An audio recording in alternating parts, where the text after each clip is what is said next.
I'd like to ask the Minister for Infrastructure if he will review the legislation which disqualifies drivers if their Manx driving licence becomes more than 10 years out of date.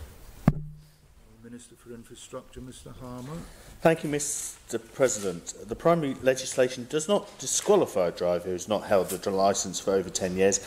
It requires that person to retake and pass the driving test before a driving licence can be issued.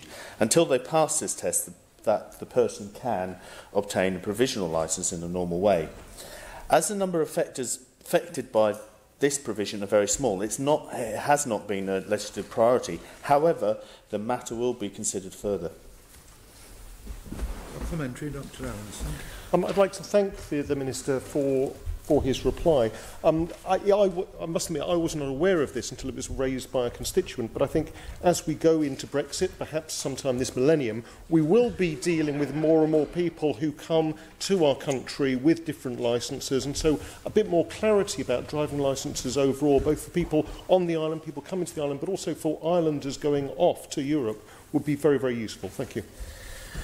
Thank you. Absolutely. And I think that would be the opportunity for the consideration, because when we do undertake that review and look at things, because I know it is very different in Jersey and Guernsey, it's 5 years, but as I say, to provide that clarity as priorities allow, that I think that's absolutely something that should be considered. Supplementary, Dr. Allinson.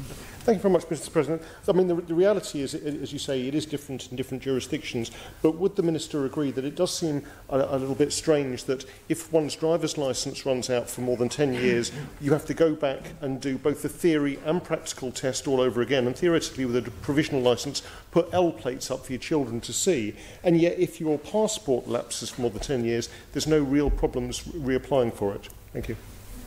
Minister? Yes, there is that angle, and obviously I won't go into the detail, but obviously there were reasons for putting the legislation as it was, but I do agree with the member that that is something that needs to be considered and around, and when that opportunity arises, I think that would be a great opportunity to do that.